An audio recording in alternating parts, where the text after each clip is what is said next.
Баршаңызға қайырлы күн, құрметті менің көрермендерім, менің каналыма қош келдіңіздер. Бүгін сіздермен сондай нәзік, сондай дәмді карамельді пирог дайындайтын боламыз. Бұл пирогтың дайындалу жолы өте оңай, жасалу жолын менімен бірге қараңыздар. Видеоның соңына дейін барлығын түсіндіріп айтатын боламын. Ең алдымен пирогымыздың қамырын дайындап аламыз. Бізге қажет заттарды описанияға граммдарын толығымен жазып қалдырамын. Електен өткізілген ұнымызға қопсытқышымызды салып, тоңазытқыштан шыққан сары майымызды үккіштен өткізіп, песочный қамыр дайындаймыз. Бізде осындай құм секілді қамыр шығу керек. Оның үстіне қант ұнтағын немесе шекерімізді салып, және де бір жұмыртқамызды салып, қамыр илеп шығарамыз. Бастапқыда қамырымыз осындай бір-біріне бірікпей, біраз уақыт тұрады. Қолмен әбден илегеннен кейін қолдың температурасынан майымыз еріп, осындай жұмсақ қамыр шығады бізде. Одан кейін біраз уақытқа бөлме температурасында қойып қоямыз. Осындай кішкене бөлшегін алып, кішкене оқтаудың көмегімен жұқа етіп жаятын боламыз. Бұл қамырды пирогымыздың бетіне әсемдік үшін пайдаланатын боламын. Менде жұлдызша формасы бар. Сол форманы ойып осылай кесіп алатын боламын. Және де дайын пирогымыздың бетіне осыны қоятын боламын. Егер сізде бұндай форма болмаса, пышақтың көмегімен басқа ай секілді немесе басқа да форма етіп ойып алсаңыз болады. Пышақтың көмегімен мына қамырларымызды астын ақырындап алып, бөлек ыдысқа қойып қоятын боламыз. Содан соң пирогымызды бастаймыз. Пирогымыздың салмасына бізге сапалы, қою, ағып кетпейтін вареный сгущенка қажет болады. Таразының көмегімен немесе бір банка вареный сгущенка алып, және де үстіне 250 грамм 20-25% қаймағымызды саламыз. Және де 2 жұмыртқамызды салып, барлығын бір келкі масса болғанға дейін араластыратын боламыз.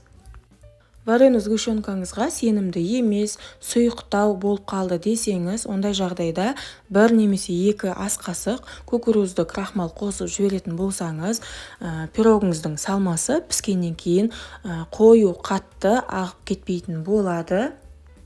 Миксердің немесе блендердің көмегімен бір келкі осындай масса, комоксыз масса болғанға дейін араластырып аламыз. Осымен біздің салмамыз дайын болды. Енді біраз уақыт демалған қамырымызды алып, осындай астына пергамент қағазын төсеп, пирогтың формасына салып, қолымызбен жаятын боламыз. Пирогтың қамыры дайын болғаннан кейін шет-шетін шанышқымен әсемдеп қоямыз. Пирогымыз қатты қалың немесе жұқа болып кетпеу керек қамыры. Жан-жаны қатты қалың болып кететін болса, пирог піскеннен кейін көтеріліп, жуан болып пісетін болады. Пирогтың қамыры асты бір тегіс болу үшін осындай асты тегіс стаканның немесе бокалдың көмегімен тағы да астын тегістеп жібереміз. Содан соң біздің жаңағы дайын болған салмамызды үстіне салып, тегістеп, әдемілеп қоямыз. Дайын болған пирогымыздың бетіне жаңағы ойып алған жұлдызша печеньеларымызды қойып шығамыз. Содан соң 180 градуста 20-25 минутта пісіріп шығарамыз. Әркімнің духовкасы әртүрлі болғандықтан пирогымыздың шеті осылай қызарып піскенше пісіріп алатын боламыз. Және де пирогымыз піскеннен кейін бірден форманы шешкеннен бұрын пышағымызбен осылай пирогтан ажыратып аламыз. Біздің пирогымыз толығымен дайын болды. Енді оның бетіне тағы да әсемдік үшін миндаль жапырақтарымен немесе жеміс жидектермен тағы да әсемдесеңіз болады. Және де нарезка үшін бұл пирогты бөлме температурасында толығымен суығаннан кейін ғана кескен дұрыс. Болмаған жағдайда ыстық күйінде кесетін болсаңыз, пирогыңыздың салмасы ағып кетуі мүмкін. біздің пирогымыздың ортасы осындай бір тегіс әдемі болып шыққан, ағып кетпей әдемі болып піскен. Баршаңызға осындай пирог дайындап көруге кеңес беремін. Қонақ келгенде немесе өзіңіздің отбасыңызға өте дәмді шығады.